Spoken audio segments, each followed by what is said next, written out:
क्या चल रहा था आपके?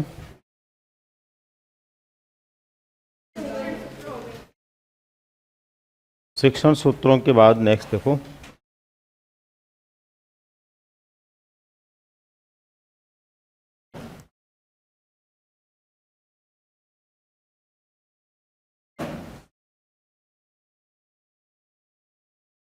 शिक्षण सिद्धांत।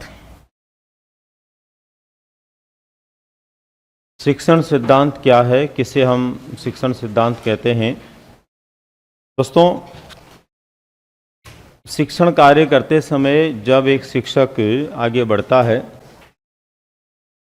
तो उसे कुछ विशेष प्रकार के नियमों का पालन करना पड़ता है, और यदि वह उन नियमों का पालन करते हुए सिखाने का प्रयास करता है तो सुनिश्चित रूप से बालक कम समय में ज़्यादा सीख पाता है।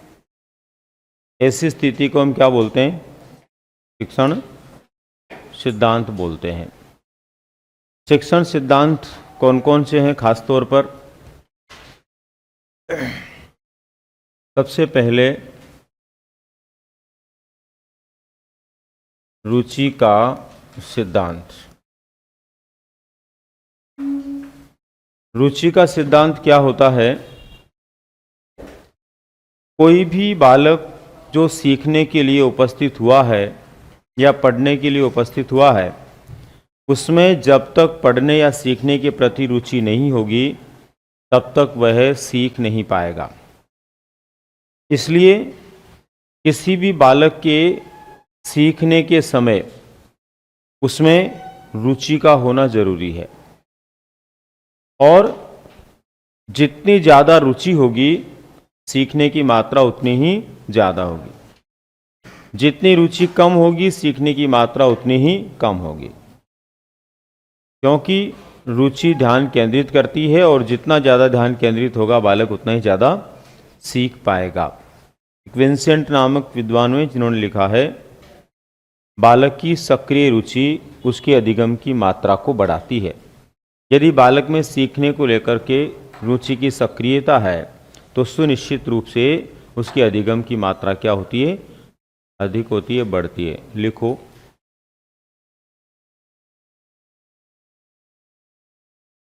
सीखने के लिए,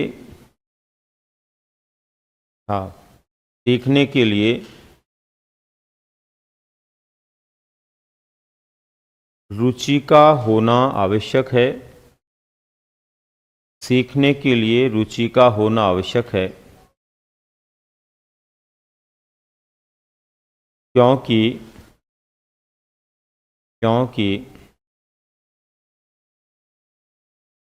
रुचि के समय ध्यान केंद्रित होता है। रुचि के समय ध्यान केंद्रित होता है, और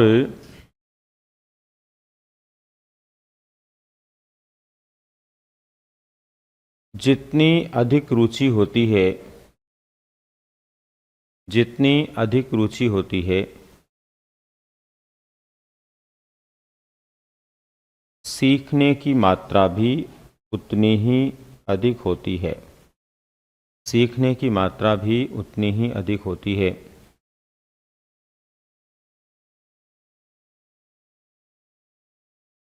अधिक होती है।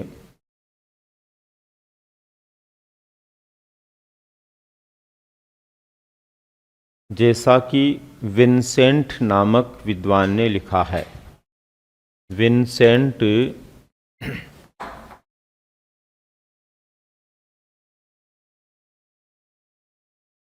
नामक विद्वान ने लिखा है। विंसेंट नामक विद्वान ने लिखा है, बालकों की सक्रिय रुचि, बालकों की सक्रिय रुचि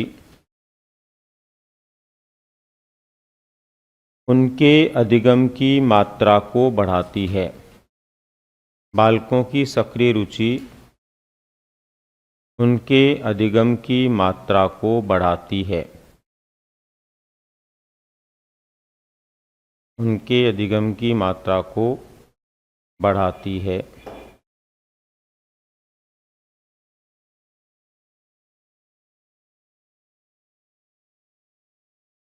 इसलिए एक शिक्षक को चाहिए कि वह बालकों में सीखने के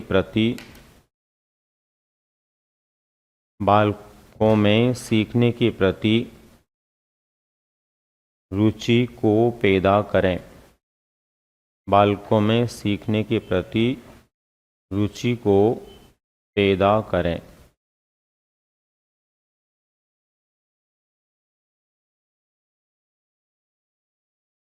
दूसरा सिद्धांत होता है प्रेरणा का सिद्धांत।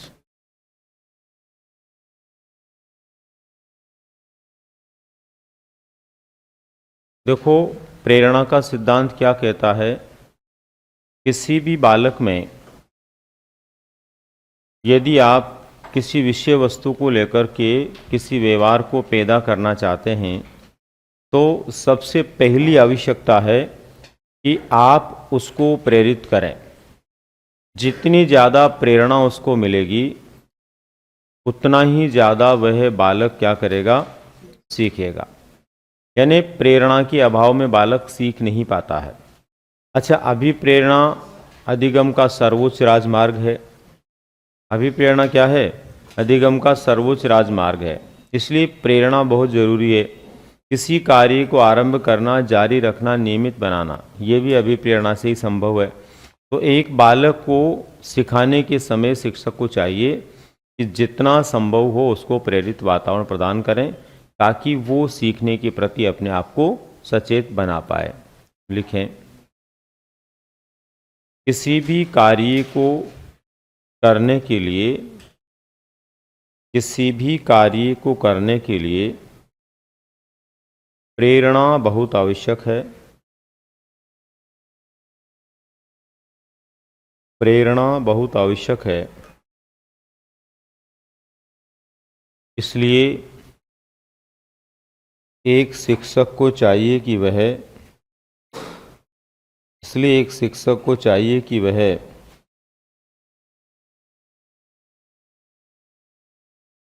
अपने बालकों में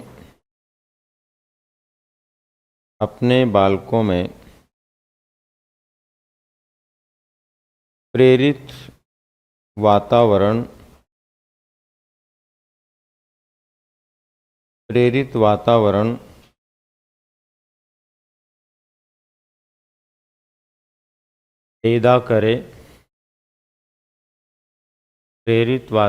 पैदा करे,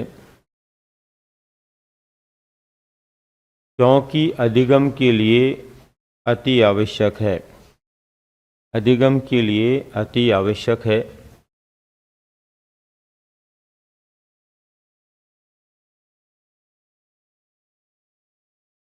जैसा कि स्किनर ने लिखा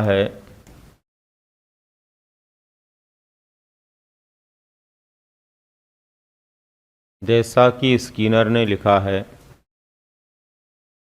अभिप्रेरणा अधिगम का सर्वोच्च राजमार्ग है।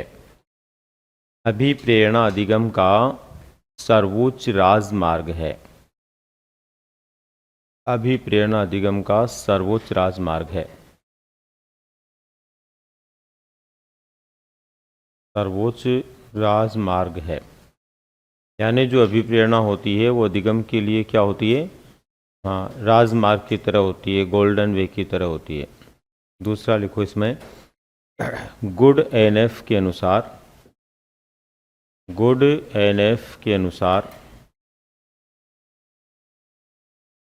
किसी कार्य को आरंभ करने,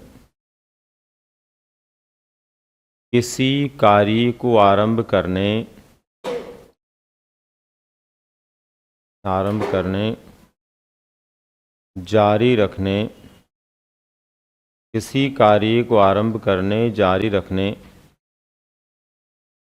व नियमित बनाने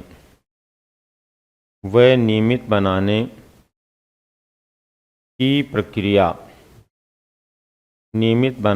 प्रक्रिया, ही नियमित बनाने की प्रक्रिया ही अभिप्रेरणा है। किसी कार्य को आरंभ करने, जारी रखने व नियमित बनाने की प्रक्रिया ही अभिप्रेरणा है। यानी किसी काम को शुरू करने, उसको लगातार बनाए रखने और पूरा करवाने में किसका योगदान होता है? अभिप्रेरणा का। ठीक है। अब इसके बाद में नेक्स्ट जो सिद्धांत आता है वो है आवृत्ति का सिद्धांत। आवृत्ति का सिद्धांत। आवृत्ति का सिद्धांत क्या है?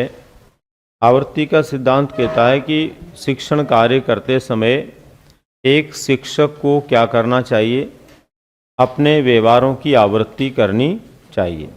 अपने व्यवहारों की आवृत्ति करने का मतलब ये हुआ कि जैसे एक बात एक तरीके से शिक्षक ने बता दी तो उसको फिर दोबारा दूसरे तरीके से बताना चाहिए, क्योंकि क्लास में प्रतिभाशाली से लेकर कमज़ोर तक के बहुत सारे बालक होते हैं।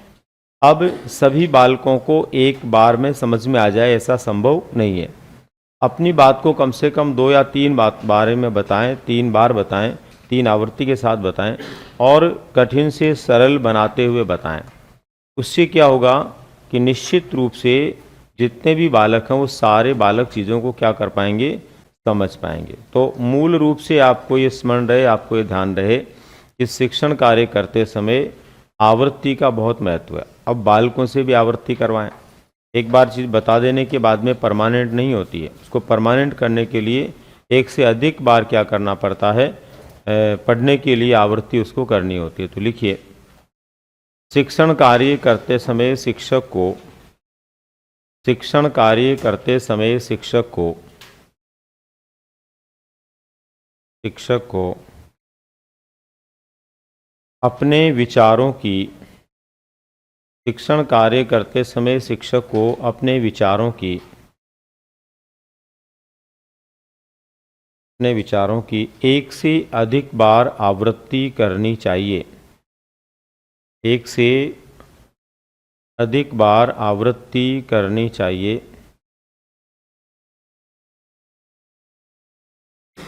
अधिक बार आवृत्ति करनी चाहिए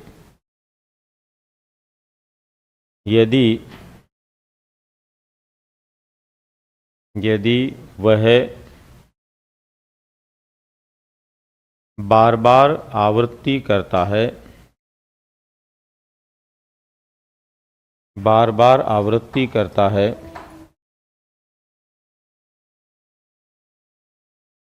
तो सभी श्रेणी के बालकों को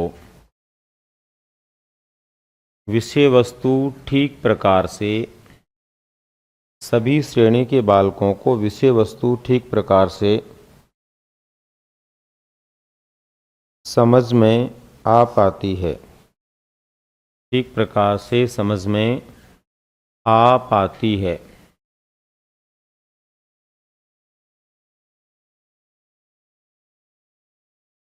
इसके बाद में उद्देश्य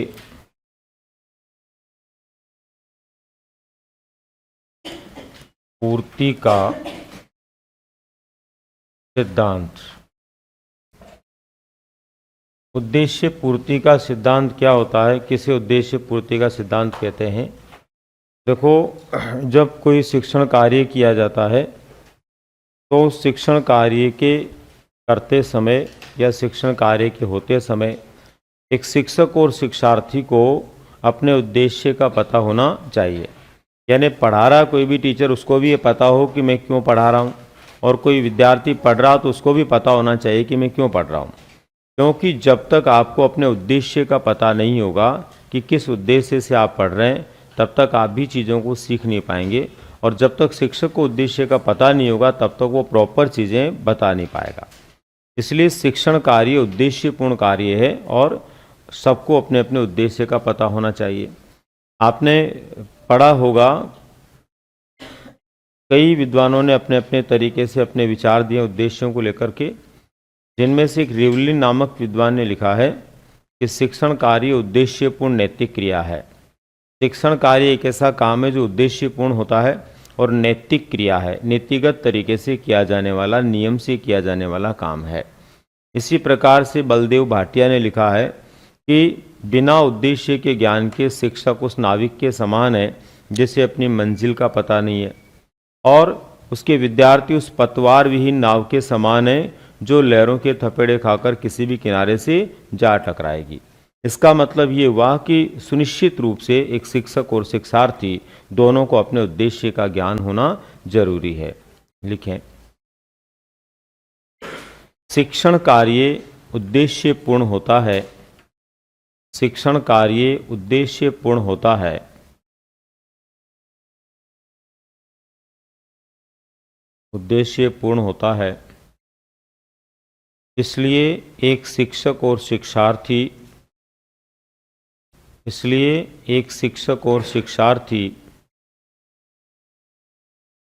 दोनों को अपने अपने उद्देश्यों का पता होना आवश्यक है। दोनों को अपने अपने उद्देश्यों का पता होना आवश्यक है।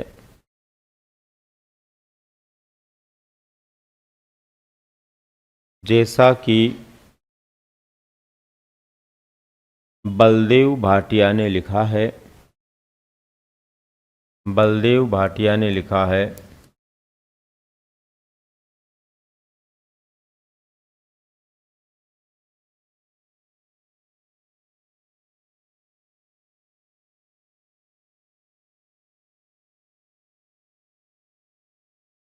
बिना उद्देश्य के ज्ञान के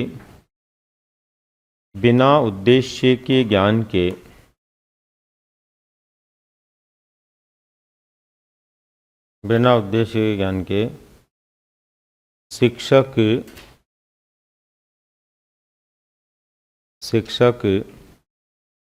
उस नाविक के समान है। शिक्षक उस नाविक के समान है जो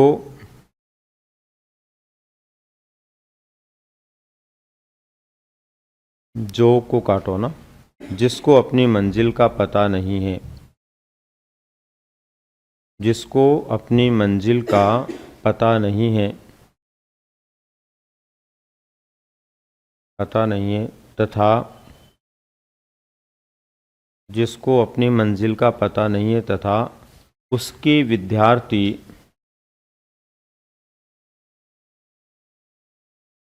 विद्यार्थी उस पतवार विहीन नाव के समान है। पतवार विहीन नाव के समान है जो लहरों के थपेड़े खाकर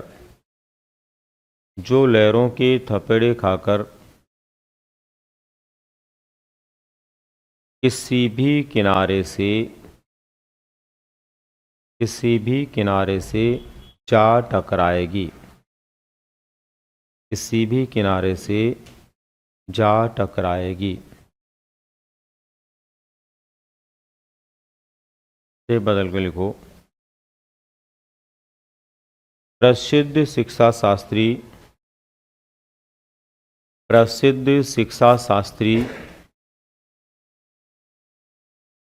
रिवलिन ने भी लिखा है।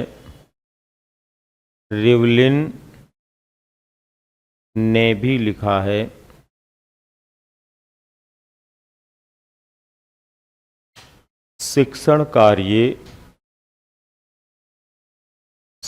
कार्य उद्देश्यपूर्ण नैतिक क्रिया है। शिक्षण कार्य उद्देश्यपूर्ण नैतिक क्रिया है। शिक्षण कार्य उद्देश्यपूर्ण नैतिक क्रिया है।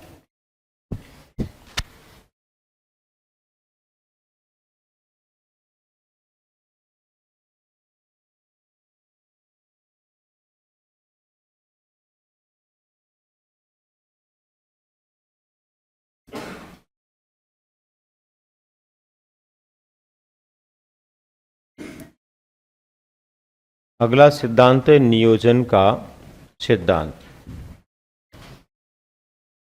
नियोजन का सिद्धांत क्या होता है? इसे नियोजन का सिद्धांत हम कह सकते हैं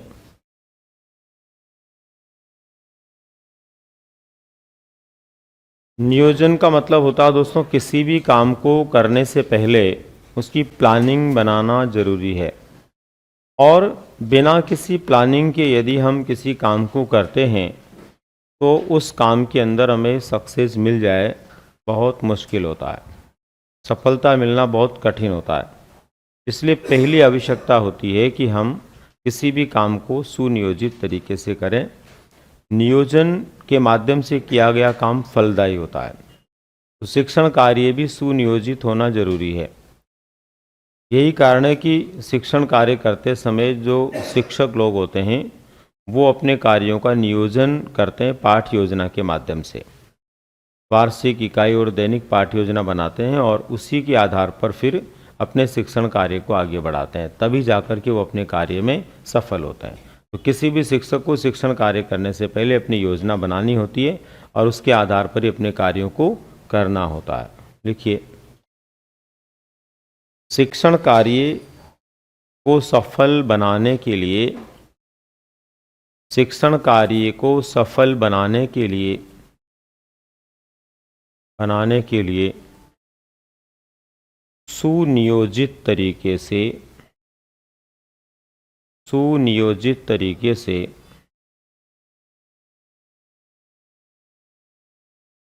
कार्य करना होता है।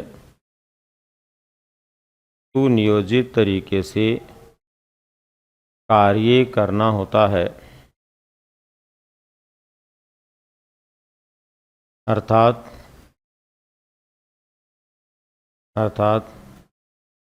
शिक्षण कार्य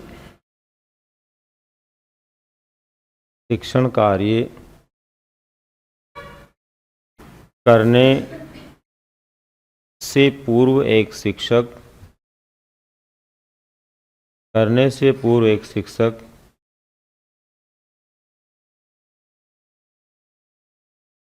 पाठ योजनाएं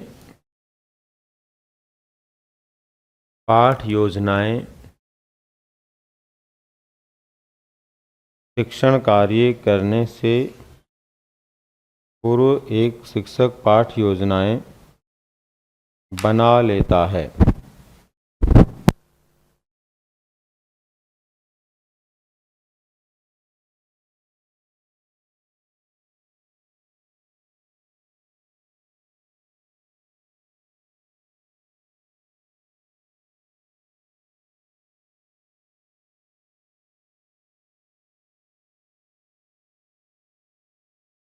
क्या लिखा आपने? बना लेता है। जैसे वार्षिक इकाई और दैनिक पाठ योजना, जैसे वार्षिक इकाई और दैनिक पाठ योजना।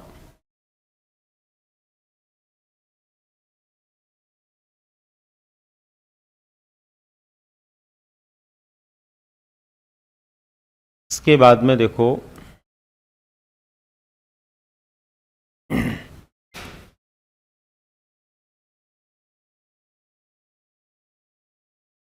सहसंबद्धता का सिद्धांत। सहसंबद्धता का सिद्धांत क्या होता है? सहसंबद्धता के सिद्धांत से अभिप्राय होता है दोस्तों, जब भी हम किसी प्रकार का कोई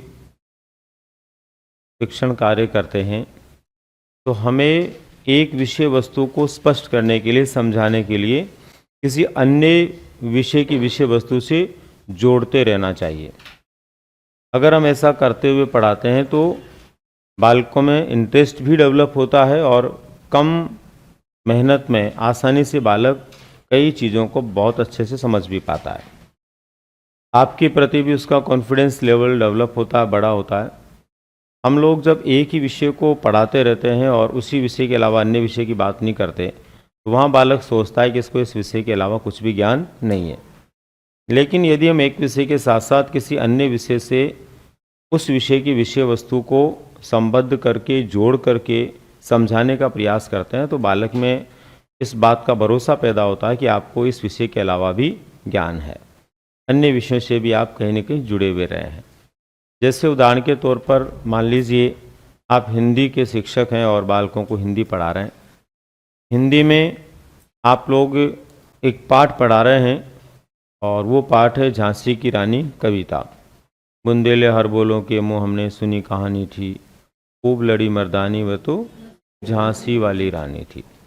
अब इस कविता को पढ़ाने से पहले यदि आप बालकों को ये कहें कि देखो ये कविता बनी कैसे, मैं इसकी एक स्टोरी आपको बताता हूँ जो हमारे इतिहास से जुड़ी हुई है, और आप उनको जो है सामाजिक विज्ञान की ओर ले जाएं।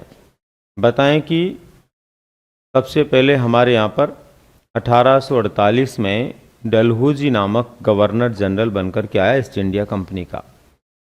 डलहौजी जो था वो एक ऐसा व्यक्तित्व रहा है हमारे देश में ईस्ट इंडिया कंपनी के माध्यम से, जिसने भारत देश के लिए भी काफ़ी अच्छे काम किए।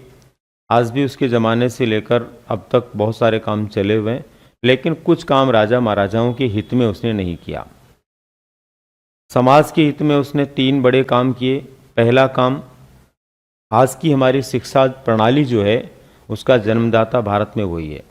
भारत देश में वर्तमान युग की शिक्षा प्रणाली जो है उसको सबसे पहले कौन लेकर आया था? डलहौजी।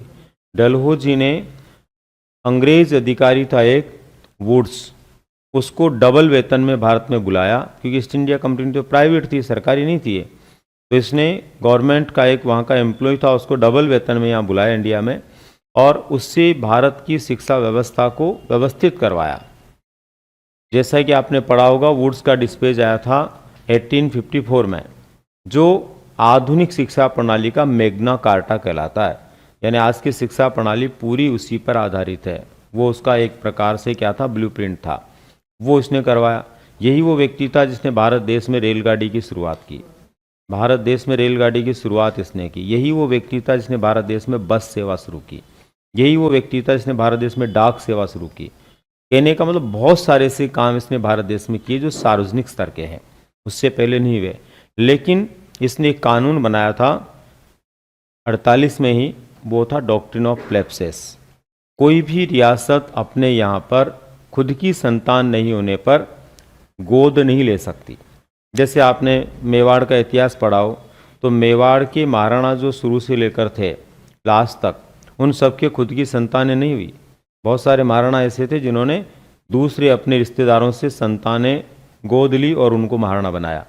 पढ़े होंगे ना अपने इतिहास में, है ना, बहुत सारे, जिनमें बहुत सारे टीचर तो आपको पढ़ाते समय ये भी नहीं बताते कि गोद ली हुई संतान है। वो तो डायरेक्ट ऐसे बता देते हैं कि भाई ये इसका पुत्र, इसका पुत्र है, पर बहुत सारे ऐसे हैं जो गोद आए हुए हैं। पता ना आपको? जैसे गंगापुर से मेवाड़ का क्या संबंध है? गंगाबाई का, गंगाबाई की क्षत्रिय है ना, गंगापुर में। कहाँ गंगापुर? भीलवाड़ा जिले में। तो उसका क्या संबंध है ना? इस तरह का गोद का ही संबंध है। समझ में आ रही बात? इसी तरह से आपने देखा होगा कि बिजोलिया किसान आंदोलन हुआ था, तो बिजोलिया किसान आंदोलन के समय भी बात करें वहाँ पर, तो वहाँ का जो शासक था एक तरह से, वो भी कहाँ से आया हुआ था? भरतपुर से गोद आया हुआ था। पढ़ा होगा नहीं आपने? तो ये गोद प्रणाली थी। हमारे जनरल में भी आपने देखा होगा, सामाजिक वातावरण में होता ना, किसी के बेटा नहीं होता तो भाई के बेटे को रख लेता या बहन के बेटे को रख लेता, तो वो जो प्रणाली थी वो सब जगह थी। ऐसी स्थिति में अंग्रेजों ने कानून बना दिया था कि कोई गोद नहीं ले सकता। तो गोद निषेध कानून की वजह से कई रियासतें किसके कब्जे में जा रही थी? अंग्रेजों के। ऐसी स्थिति में झांसी भी एक ऐसी रियासत थी जहां पर ये हालात बन रहे थे, और वो भी किसके कब्जे में जाने वाली थी? तब झांसी की रानी लक्ष्मीबाई ने क्या किया? अंग्रेजों का मुकाबला किया, और अंग्रेजों का मुकाबला करते हुए उन्हें काफ़ी हद तक अपनी छोटी सी सेना के माध्यम से कई बार लोहे के चने चबवाए। किसने? झांसी की रानी लक्ष्मीबाई ने। अब ये जो कविता है ये उसी संदर्भ में लिखी हुई है। गोद निषेध कानून के खिलाफ ही झांसी की रानी लक्ष्मीबाई ने लड़ाई लड़ी थी। गोद निषेध कानून के खिलाफ वो लड़ाई थी 1857 की। इसीलिए उसके अंदर एक लाइन आती है इस कविता में, जब आप आगे जाएंगे तो लाइन आती है, डलहो जी ने पैर पसारे अब तो पलट गई काया, राजाओं नवाबों को उसने अपने पैरों ठुकराया। इसका मतलब ये हुआ कि गोद निषेध कानून ही कहीं न कहीं वजह थी जिससे झांसी की रानी को लड़ाई लड़नी पड़ी। और उससे भी बड़ा प्रमाण ये है कि झांसी की रानी लक्ष्मीबाई जो है उसका कहीं भी आप स्टेच्यू देखेंगे तो अकेली का नहीं होता, तो क्या होता है, उनकी पीठ के ऊपर एक बच्चे को बांधे हुए बताते हैं। वो इस बात का प्रतीक है कि उसने किसके लिए लड़ाई लड़ी थी, हाँ, गोद निषेध कानून के खिलाफ लड़ाई लड़ी थी। जब ये कहानी आप बच्चों को अच्छे से समझा पाएंगे तो अब आपकी कविता को पढ़ने में बच्चा ज़्यादा इंटरेस्ट लेगा, आपके एक एक शब्द को समझने में उसको आनंद की अनुभूति होगी। इट मीन्स जब भी हम किसी एक विषय को पढ़ाएं तो अन्य विषय से उसको जोड़ सकते हैं। अगर आप जस्ट अपोजिट हैं, सामाजिक अध्ययन पढ़ा रहे हैं और आपको जो है हिंदी से जोड़ना है या कविता से जोड़ना और किसी से जोड़ना, तो वहाँ पर भी सेम अपोजिट हो जाएगा। मान लीजिए आप मेवाड़ का इतिहास पढ़ा रहे हैं, महाराणा प्रताप की कहानी बता रहे हैं, बच्चों को समझा रहे हैं और महाराणा प्रताप के वो दिन बता रहे हैं जिन दिनों में महाराणा प्रताप जो है 1580 के आसपास बिल्कुल क्या हो गए थे, ऐसे हालात में आ गए थे, कुछ भी उनके पास नहीं बचा था, जंगलों में भटक रहे थे, पहाड़ों में रह रहे थे। उस समय उन्होंने एक बार जो है अमर सिंह को भूख से तड़पते हुए देखा और फैसला कर लिया कि वो क्या करेंगे, अब अकबर की गुलामी स्वीकार कर लेंगे। ऐसी स्थिति में उन्होंने एक पत्र लिख दिया, किसको, अकबर को। और अकबर के पास जो ही पत्र गया तो अकबर के दरबार में उसके जो कवि थे उनमें से एक था बीकानेर के शासक का भाई, कौन, पृथ्वीराज राठौड़, जो कि बहुत बड़ा कवि था। बेली कृष्ण रुक्मणी लिखी जिसको छठा वेद कहते हैं, पढ़ा होगा ना आपने। तो उस व्यक्ति ने अकबर के दरबार में कई बार ये बोला था कि तुम कुछ भी कर लो, मतलब वो इतना मुंहफट व्यक्ति था, अकबर को अपनी कविताओं से चुनौती देता था। आपने देखा कवि लोग आज भी सबको चुनौतियां देते रहते हैं, प्रधानमंत्री के खिलाफ बोल देते हैं उसके, तो वो कवि में एक पावर होता है। तो वो अकबर के खिलाफ बोलता था कविता, जिसमें कहता था कि मेवाड़ का महाराणा कभी नहीं झुकेगा। तब जो ही वो चिट्ठी अकबर के पास पहुंचती है तो वो सबसे पहले अकबर किसको बुलाता है, पृथ्वीराज को बुलाता है अपने दरबार में और कहता है कि तू कहता था ना, अपने गाल बजाते फिरता था कि मेवाड़ का महाराणा मेरा दास नहीं बनेगा, गुलाम नहीं बनेगा, तो देख ले तू खुद तेरे हाथों से इस चिट्ठी को पकड़ के पढ़ ले, तेरी आंखों से देख ले कि उसने लिखा है। जो ही लेखनी देखी और पृथ्वीराज समझ गया कि ये महाराणा की लेखनी है, क्योंकि उस जमाने में सब लिखने वाले नहीं होते थे, कुछ लोग ही होते थे। तो ऐसी स्थिति में उन लेखनी को देखा और उन शब्दों को समझ गया कि महाराणा के अलावा कोई शब्द नहीं लिख सकता। तब पृथ्वीराज को ऐसा लगा कि गड़बड़ हो जाएगा, मुझे मेरी भी इज्जत बचानी और मेवाड़ की भी लाज रखनी है, ठीक है ना। तब उसने अकबर को कहा कि मुझे लगता है ये चिट्ठी झूठी है और किसी ने इस चिट्ठी को तुम्हारे पास में तुम्हें धोखा देने के लिए भेजा है। अगर तुम्हें इसकी सच्चाई जाननी है तो मुझे मौका दो, मैं एक बार इसकी सच्चाई जान लेता हूं और तुम्हें सच्चाई बता देता हूं। तब उसने, पृथ्वीराज ने वापस मेवाड़ी महाराणा को पत्र लिखा और मेवाड़ी महाराणा को जो पत्र लिखा, उस पत्र के बाद मेवाड़ी महाराणा में वापस जोश आया और उन्होंने न सिर्फ अकबर की दास्तां स्वीकार करने के मानस को बदला, अपितु कुछ ही सालों में मेवाड़ पर वापस कब्जा कर लिया। तो आज हम महाराणा प्रताप की जो स्वतंत्रता प्रेम की कहानी को पढ़ते हैं ना, उसके अंदर सबसे बड़ा योगदान उस कवि का है जिसने महाराणा के मानस को बदल दिया था। जब ये पूरी कहानी आप बच्चों को सुनाएंगे और उस कहानी को सुनाने के बाद ये कहेंगे कि देखो इसके लिए कविता भी है ना।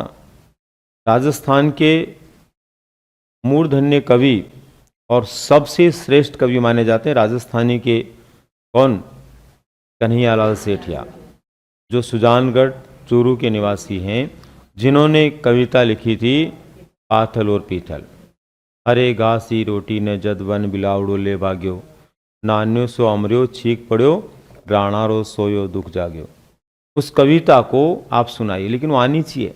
ऐसा नहीं कि अपन ने कह तो दिया, नहीं पता क्या था वो, हाँ कुछ लिखा था ऐसा, ऐसी कविता ऐसा नहीं, पूरी आनी चाहिए आपको, उसकी एक लाइन आनी चाहिए, तभी आप बालकों के ऊपर अपना प्रभाव छोड़ सकते हैं।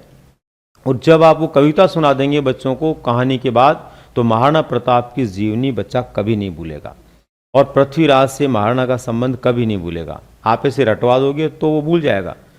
इट मीन्स हम किसी भी एक विषय को दूसरे विषय से जोड़ करके जब सिखाते हैं, पढ़ाते हैं, तो बहुत अच्छे से बालक उसको न सिर्फ सीख पाता है अपितु लंबे समय तक स्मरण रख पाता, आपके प्रति उसका फेथ बढ़ता है। लिखिए, शिक्षण कार्य करते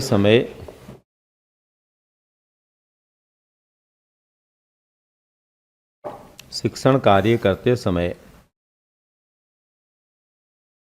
एक शिक्षक को चाहिए कि वह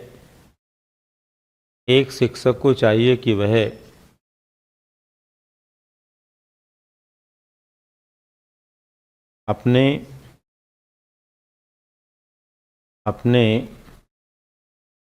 विषय की विषय वस्तु को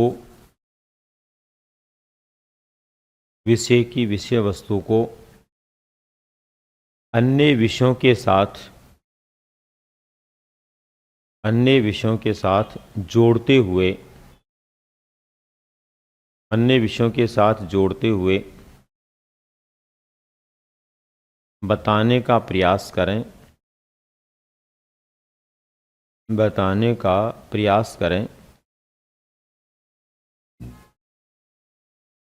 ताकि बालक कम समय में ज़्यादा ठीक प्रकार से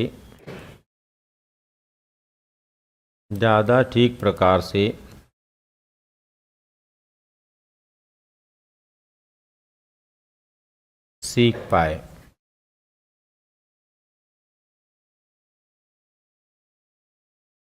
इसके बाद में विषय वस्तु चयन का सिद्धांत क्या है? दोस्तों, पढ़ाना अपने आप में एक कला है।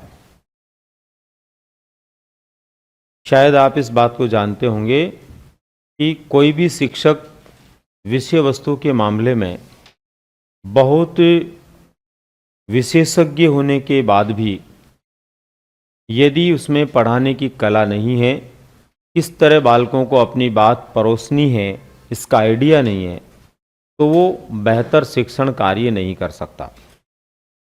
कई बार ऐसे टीचर से हम पढ़ते हैं जिसको ज्ञान बहुत है, लेकिन जब वो पढ़ाने लगता है तो क्रमबद्धता नहीं होती है, तारतम्यता नहीं होती है, अलग अलग विचारों को जोड़ने की उचित विन्यासित स्थिति नहीं होती है, तब वो शिक्षक हमें अच्छा नहीं लगता है।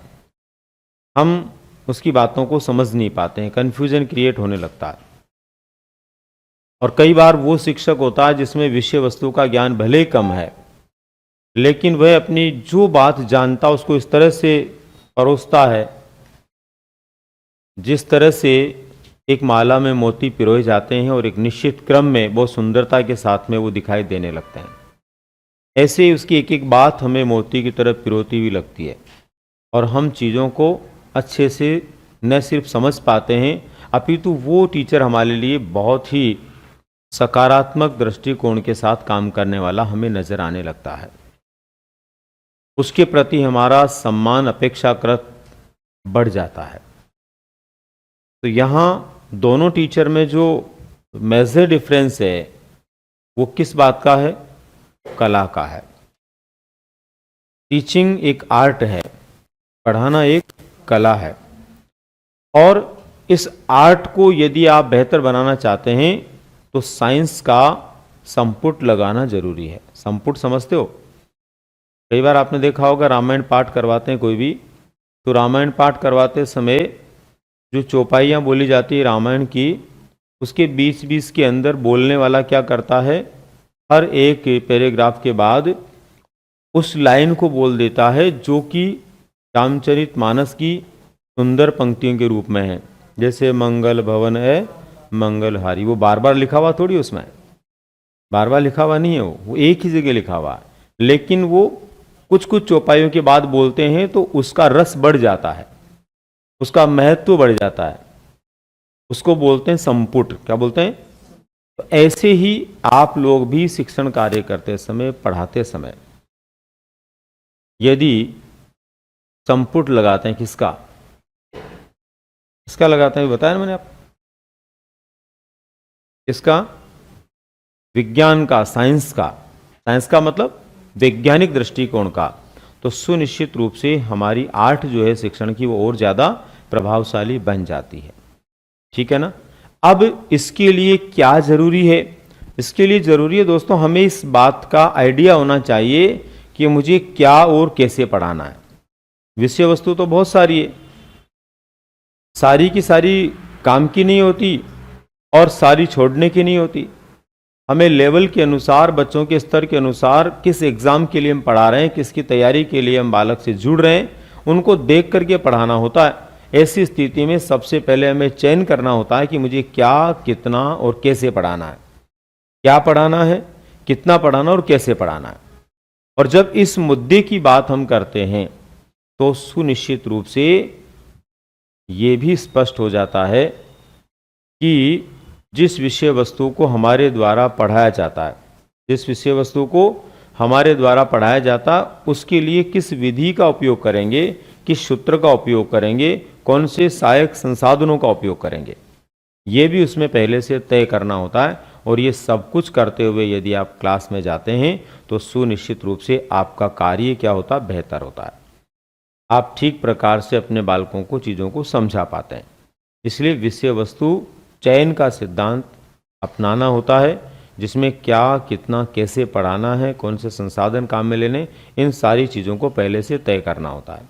और यदि आप ये पहले से तय करके नहीं जाते हैं या कोई शिक्षक पहले से तय करके नहीं जाता है तो वो अपनी क्लास को प्रॉपर नहीं ले सकता, वो अपनी क्लास के अंदर चीज़ों को बहुत अच्छे से कवर नहीं कर सकता। लिखिए,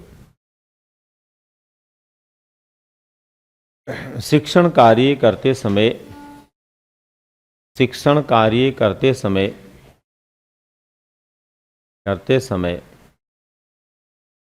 एक शिक्षक को चाहिए कि वह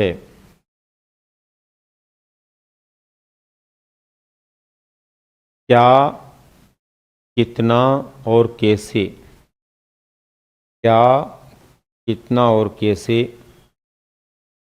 पढ़ाना है,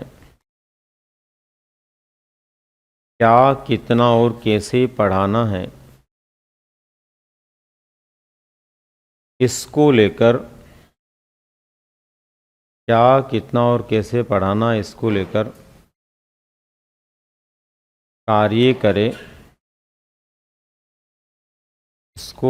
कार्य करे तथा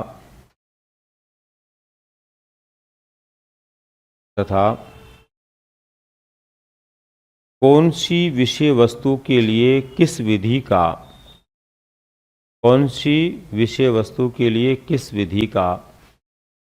उपयोग करना है, कौन सी विषय वस्तु के लिए किस विधि का उपयोग करना है,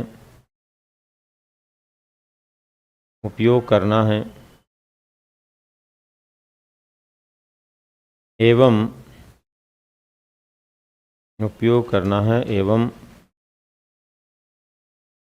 किस स्तर की सहायक सामग्री उपयोग में लानी है,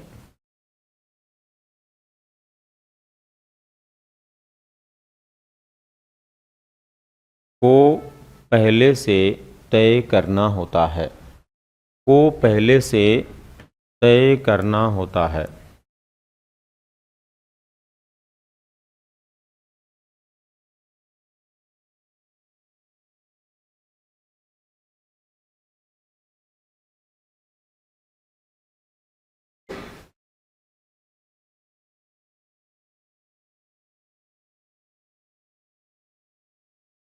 क्रियाशीलता का सिद्धांत क्या होता है? इसे हम क्रियाशीलता का सिद्धांत कहते हैं। दोस्तों, क्रियाशीलता का सिद्धांत क्या है, इसे हम क्रियाशीलता का सिद्धांत कहते हैं। इसको लेकर के जब हम विचार करें, इसको लेकर के जब हम बात करें, तो हमें ये बात समझ में आ जानी चाहिए कि यहाँ पर एक बालक की क्रियाशीलता को महत्व दिया जाता है, क्योंकि जब तक बालक सक्रिय नहीं होगा, क्रियाशील नहीं होगा, तब तक वो नहीं सीखेगा। सामान्य रूप से एक शिक्षक किसी भी विषय वस्तु को पढ़ाते समय खुद ही बताता रहता है, खुद ही क्रिया करता रहता है और बालकों से किसी तरह की कोई क्रिया नहीं करवाता। तो ऐसी स्थिति में बालकों का सीखने का लेवल या स्तर जो होता है वो कमज़ोर होता है। इसलिए शिक्षण कार्य करते समय सदैव एक शिक्षक को चाहिए कि वो अपने बालकों को भी गतिविधियों में इन्वॉल्व करे, उनको भी 20-20 के अंदर जो है कुछ न कुछ किसी न किसी प्रकार की गतिविधि के लिए परामर्श देता रहे और बालकों को भी सक्रिय रहकर के सीखने के लिए कोशिश करते रहने का प्रयास करना होता है, तभी जाकर को सीख पाते हैं। अब आप बोल सकते हैं कि हमें तो क्रियाशील रखते ही नहीं, फिर आप बोल सकते हैं ना, मैं बोलता हूँ। तो यहाँ पर हम जिस क्लास के अंदर पढ़ रहे हैं, सीख रहे हैं, वहाँ पर हमारे पास में लिमिटेड टाइम होता है और जहाँ जिस स्कूल में आप पढ़ते हैं ना, वहाँ पर 1 साल के पाठ्यक्रम को साल भर पढ़ना होता है। यहाँ पर हमें कई सालों के पाठ्यक्रम को 2-4-6 महीने में पढ़ना होता है। यहाँ पर तो आपको पहली क्लास से लेकर के 12वीं तक की पूरी विषय वस्तु को पढ़ना है, अगर लेवल फर्स्ट के हम विद्यार्थी हैं। और 12वीं तक की पूरी पढ़ाई में जो कुछ आया वो कितना है, ये आप अंदाज़ा लगा सकते हैं। जिसको बालक ने 12-15 साल पढ़ा है, उसको आपको 5-6 महीने में पढ़ना है, तो वहाँ पर उस लेवल की क्रियाशीलता तो नहीं हो सकती। लेकिन फिर भी हम कम क्रियाशील नहीं हैं।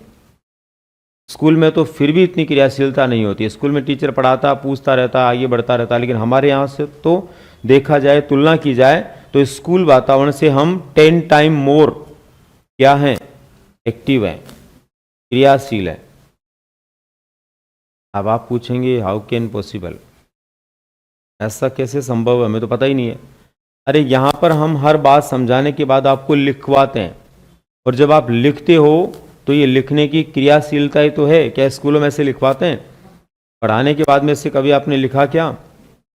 वहाँ तो केवल आप सुनते ही रहे, बाद में होमवर्क करके लाए घर से। यहाँ तो ऐसा नहीं है ना। इसका मतलब क्रियाशील हो या नहीं हो। अगर 5 मिनट शिक्षक आपको समझा रहा तो 5 मिनट लिखवा रहा, इट मीन्स हम 50% टाइम क्रियाशील है और खुद सुनते हैं, लिखते हैं, फिर उसको साथ साथ पढ़ते हैं, तो हमारा एक क्लास में 4 बार रिवीजन हो जाता है। इट मीन्स हम क्रियाशील होने वाले सिद्धांत को अपनाते रहते हैं। लिखिए, शिक्षण कार्य करते समय एक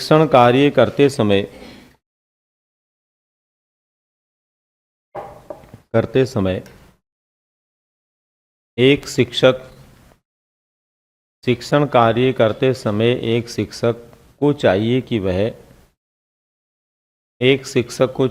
वह अपने बालकों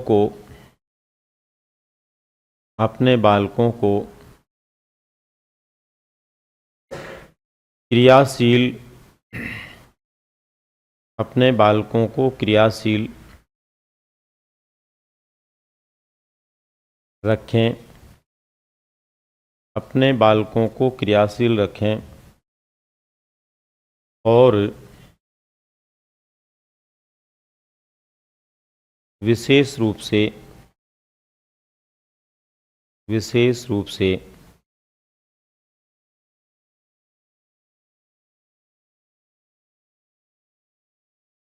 विषय वस्तु से संबंधित गतिविधियों का उपयोग करें।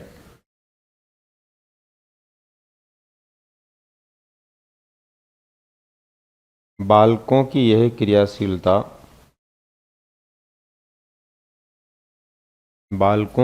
क्रियाशीलता शिक्षण अधिगम व्यवहार को प्रभावशाली बनाती है, प्रभावशाली बनाती है।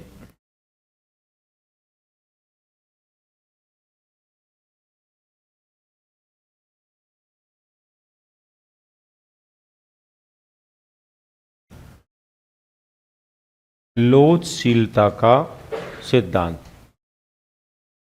लोचशीलता का सिद्धांत क्या होता है? Law of flexibility.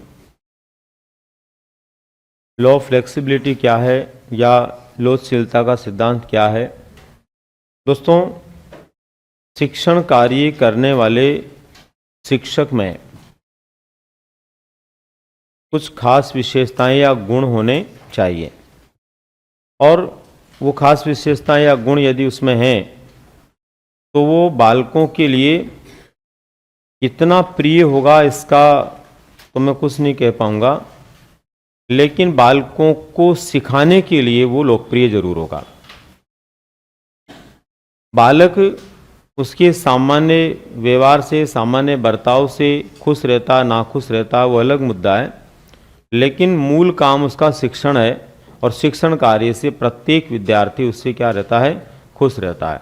कब? जब वो लोचशीलता को अपनाता है। लोचशीलता क्या है? आपको अपना व्यवहार बालकों के साथ में एक जैसा नहीं रखना होता है। जरूरत पड़े तो आप कठोरता के साथ में पेश आएं, और जरूरत पड़ने पर विनम्रता के साथ में, कोमलता के साथ में पेश आएं। बहुत सारे टीचर्स होते हैं जो एक जैसे रहते हैं हमेशा, या तो हमेशा क्रोध में ही रहेंगे या हमेशा जोली मुंड में रहेंगे। अगर आप हमेशा जोली मुंड में रहेंगे तो भी आप बहुत अच्छे टीचर नहीं हैं, क्योंकि ऐसे शिक्षकों से बालक धीरे धीरे पढ़ने की जो व्यवस्था है उससे विमुख होने लगते हैं। और कैसे होने लगते हैं? अगर पढ़ने लिखने वाला बालक है तो वो मार्केटिंग करने लगता है कि वो टीचर तो फालतू मजाक ही करता रहता है, काम की चीज़ कम फालतू की ज़्यादा करता है, 1 घंटे की क्लास में आधा घंटे कहानियाँ सुनाता है। लेकिन जिन बच्चों को पढ़ना नहीं है उनको अच्छा लगता है। और धीरे धीरे जिन बच्चों को पढ़ना नहीं है वो उस टीचर को आगे से आदेश भी देने लगते हैं कि आज तो मत पढ़ाओ, आपको कहानी सुना दो, आज वो करो, ये करो। तो अच्छे या पढ़ने वाले विद्यार्थियों की पढ़ाई क्या होने लगती है? बाधित होने लगती है। उस शिक्षक ने बालकों के साथ में ऐसा व्यवहार बना लिया कि वो बालकों को अब डांट भी नहीं सकता, क्योंकि बालक अब सुनेंगे ही नहीं, उसकी किसी भी स्थिति में सुनना पसंद नहीं करेंगे। तो हमेशा ध्यान रखिए कि आप सोचें कि मैं तो बच्चों के साथ एकदम घुल मिल के ऐसे रहूँगा, असंभव है। फिर आप उन बच्चों को पढ़ा लें। खास बात यह कि ऐसी स्थिति बनने के बाद में सीरियस होकर के भी आप कोई चीज़ें पढ़ाने की कोशिश करोगे ना, तो वो बच्चा आपसे कभी कभी ऐसा सवाल कर बैठेगा कि आपकी सीरियसनेस की तंद्रा टूट जाएगी और आप सही दिशा में काम कर ही नहीं पाएंगे। खुद के ऊपर ही ऐसा लगने लगेगा कि यार कहीं ऐसा तो नहीं कि मैं गड़बड़ कर रहा हूँ। और बहुत ज़्यादा कठोर भी नहीं होना चाहिए। बहुत ज़्यादा कठोर होने का मतलब है कि केवल अपनी धुन में रहे, बच्चों की कोई बात नहीं सुने। और सबसे बड़ी बात यह कि नहीं सुनना कोई मुद्दा नहीं है, लेकिन बालकों को ये लगे कि मशीन चल रही है। क्या चल रही है? मशीन चल रही है, यंत्र चल रहा है जिसको हम सुन रहे हैं। ऐसी स्थिति नहीं हो। ज़रूरत पड़ने पर आप उनके साथ में जो है मजाक भी करें, ज़रूरत पड़ने पर आप उनकी बात सुने, और ज़रूरत पड़ने पर आप उनको डांटते भी रहें। ऐसा जो शिक्षक होता है वो फ्लेक्सिबल शिक्षक होता है।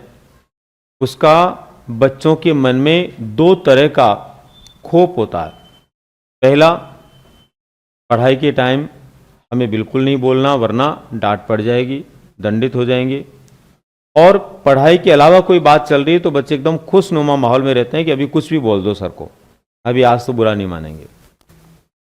और ऐसी स्थिति के अंदर वो ज़्यादा बेहतर तरीके से सीखने की तत्परता दिखा पाते हैं। तो हमें एकदम इस तरह का व्यवहार जो कठोर या फिर बिल्कुल विनम्र नहीं रखना है। सफल शिक्षक बनने के लिए कैसा रखना है? लोचशीलता वाला।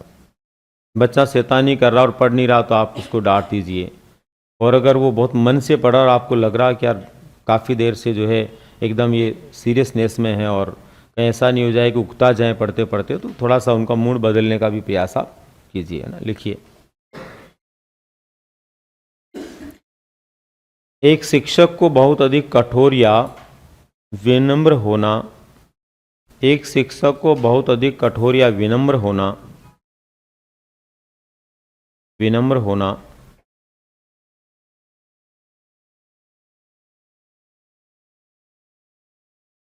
असफल शिक्षक के रूप में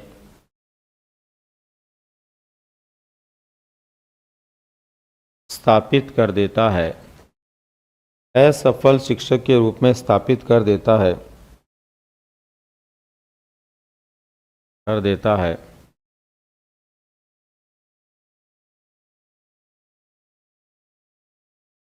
मगर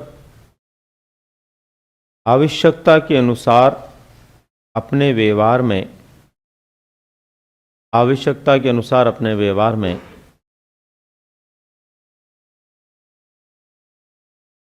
विनम्रता और कठोरता का भाव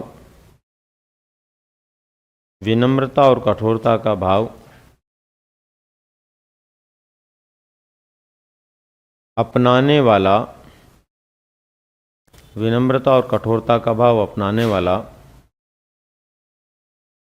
शिक्षक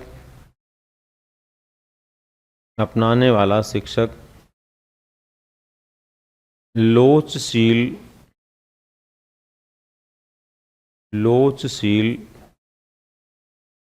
व्यवहार वाला होता है,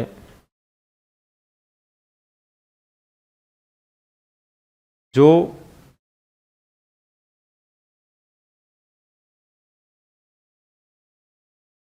बालकों को ठीक से मार्गदर्शित कर सकता है।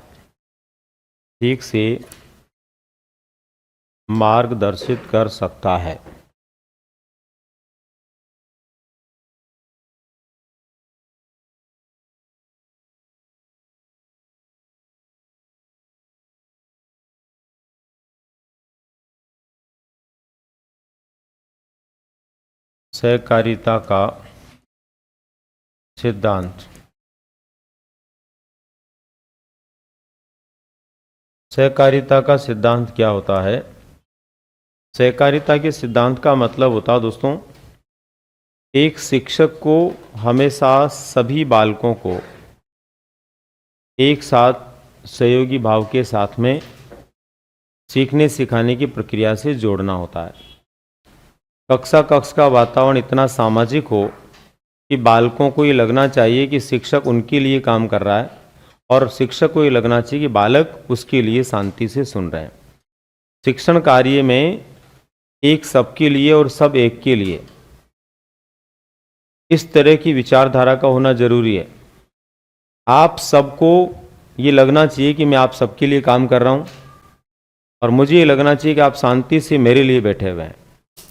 तभी जाकर के हमारा शिक्षण कार्य क्या हो सकता है, अच्छा हो सकता है, पूर्ण हो सकता है, बेहतर हो सकता है। और यदि हमने सहकारिता का भाव नहीं रखा तो वहाँ पर फिर हमारा कक्षीय वातावरण उतना विशुद्ध नहीं रह सकता जितना हम चाहते हैं, उतने बेहतर परिणाम भी नहीं आ सकते जैसे परिणाम हम लाना चाहते हैं। देखिए, शिक्षण कार्य करते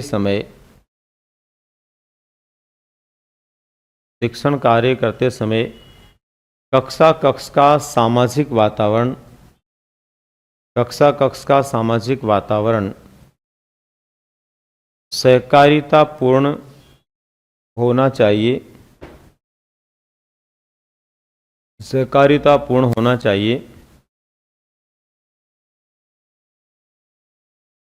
जहाँ सहकारिता से अभिप्राय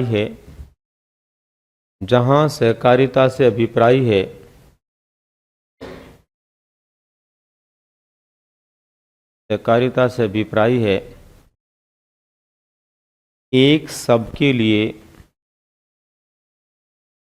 और सब एक के लिए। एक सबके लिए और सब एक के लिए, अर्थात एक शिक्षक सभी बालकों के लिए कार्य कर रहा है। एक शिक्षक सभी बालकों के लिए कार्य कर रहा है।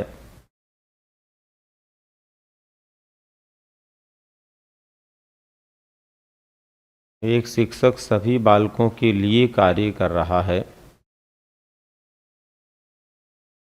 और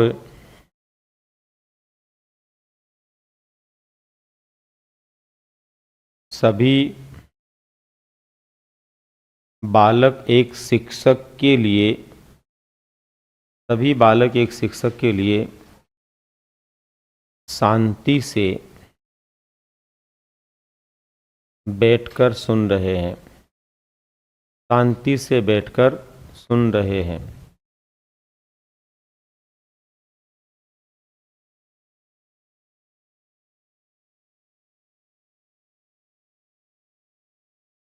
और दोस्तों, लास्ट में हम बात करते हैं आनंद का सिद्धांत। आनंद का सिद्धांत क्या होता है, किसे कहते हैं? जैसा कि आपको पता है, प्रत्येक उस कार्य को व्यक्ति बहुत मन से करता है जिस कार्य को करने में उसे आनंद की अनुभूति होती है। क्योंकि मनुष्य एक ऐसा जीव, एक ऐसा प्राणी है जो हर कार्य में आनंद चाहता है। उसके द्वारा किए जाने वाले किसी कार्य में उसको मज़ा आना चाहिए, उसके लिए ही वो काम करता है। उसी पल के लिए वो कई तरह के छोटे बड़े काम करता रहता है। शिक्षण कार्य भी क्या होना चाहिए? आनंद की अनुभूति करवाने वाला होना चाहिए। आपने सुना होगा, हो सकता है किसी ने पढ़ा भी होगा, भगवान श्री कृष्ण ने गीता में कहा है कि इंसान इस संसार के अंदर आनंद या मज़ा लेने के लिए पैदा होता है। हम बहुत सारी योनियों को भोगने के बाद जब इंसान के रूप में आते हैं तो यही वो योनि होती है जिसमें हम सभी प्रकार के आनंद बहुत सोच समझ विचार करके ले सकते हैं। घूमना फिरना, आकाश में उड़ना, दौड़ना, सब कुछ। बाकी थोड़ी कर सकते हैं। आपकी गाय सोच सकती है कि मैं अमेरिका भ्रमण पे जाऊं? हाँ, किसी के घर में कोई भी किसी प्रकार का कोई जानवर है, उसने कभी आपको कहा कि चित्तौड़ दुर्ग दिखा के लाओ मुझे? असंभव है ना। मनुष्य ही है जो इस तरह के आनंद ले सकता है। और भगवान श्री कृष्ण ने खुद ने बोला है कि मनुष्य किसके लिए पैदा होता है? आनंद के लिए, मज़े के लिए। तो वो हर जगह मज़ा ही ढूंढता है, क्योंकि उसकी फितरत है, उसकी प्रकृति है कि उसे हर काम में आनंद आना चाहिए। सिंपल सी बात है, हम लोग हलवा बनाते हैं और अगर वो मीठा नहीं हुआ तो आनंद आएगा क्या? हलवा है मतलब उसका मीठा होना जरूरी है या नहीं? जरूरी है ना। आप पकौड़ी कचौड़ी बना रहे हैं तो उसका तीखा होना जरूरी है। नमकीन खा रहे हैं तो उसमें नमक का होना जरूरी है। ये सब क्यों करते हैं हम? आनंद के लिए। सब्जी में तड़का क्यों लगाते हैं? मजे के लिए। किसके लिए लगाते हैं? घूमने क्यों जाते हैं? मजे के लिए। इसी तरह से हम पढ़ने क्यों आते हैं? बताइए। पढ़ने भी हम आनंद के लिए आते हैं, मजे के लिए आते हैं। अच्छा, नहीं आते हो तो मैं बता देता हूं। अभी जिस दिन हमारी क्लास बहुत अच्छी हो जाती है, सब कुछ हमें समझ में आ जाता है, तो आपके नहीं चाहते हुए भी आपकी जबान से अचानक निकल पड़ता है, आज पढ़ने का मजा आ गया। क्या आ गया? तो यहां भी आप मजे लेने ही आते हो। अंतर ये है कि वो मजा किस तरह का है। अलग अलग कार्यों के अपने अलग अलग आनंद होते हैं, अलग अलग मजे होते हैं। तो पढ़ाई का भी अपना एक मजा है, एक आनंद है, वो आना चाहिए। अगर वो आता है तो इसका मतलब शिक्षण कार्य बहुत अच्छा हो रहा, वो नहीं आता है तो नहीं हो रहा। अब पढ़ाई का मजा क्या है, समझ में आ जाए। पढ़ाई का मजा ये नहीं है कि कोई डांस करके बता रहा है, कोई जो है चुटकुले सुना रहा है, कोई किस्से सुना रहा है या कोई गीत गा रहा है, वो आनंद नहीं है। उसके लिए आप नहीं आए हो। आप तो जो विषय वस्तु आपको सीखनी है वो समझ में आ जाए, उस आनंद के लिए आए हो। और वो आनंद आपने दिया, इसका मतलब आपने बहुत अच्छे से शिक्षण कार्य किया। लिखिए, किसी भी कार्य को करने के समय, किसी भी कार्य को करने के समय या फिर उसके परिणामों में, किसी भी कार्य को करने के समय या फिर उसके परिणामों में आनंद की अनुभूति करना, आनंद की अनुभूति करना कार्यों की सफलता को दर्शाता है, कार्यों की सफलता को दर्शाता है।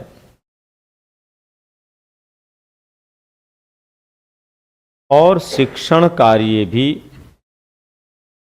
और शिक्षण कार्य भी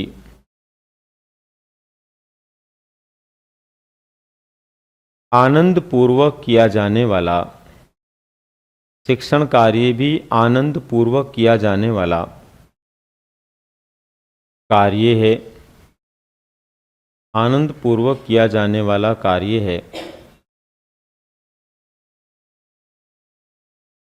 किया जाने वाला कार्य है, जिसमें बालकों को सीखने का मज़ा आना चाहिए, जिसमें बालकों को सीखने का मज़ा आना चाहिए। तो दोस्तों, ये हैं या ये थे शिक्षण के सिद्धांत। यदि आप अपने जीवन में बहुत अच्छे शिक्षक बनने की तमन्ना रखते हैं, बेहतरीन शिक्षण कार्यों से समाज में अपने नाम का एक परचम लहराना चाहते हैं, बालकों में अपनी छवि को बहुत ही गुडविल के साथ स्थापित करना चाहते हैं, खुद में शिक्षक के रूप में रहते हुए एक आनंद की अनुभूति करना चाहते हैं, तो ये सारे शिक्षण सिद्धांत अपने व्यवहार में आपको अपनाने चाहिए और एक बेहतर शिक्षक के रूप में काम करना चाहिए। Thank you.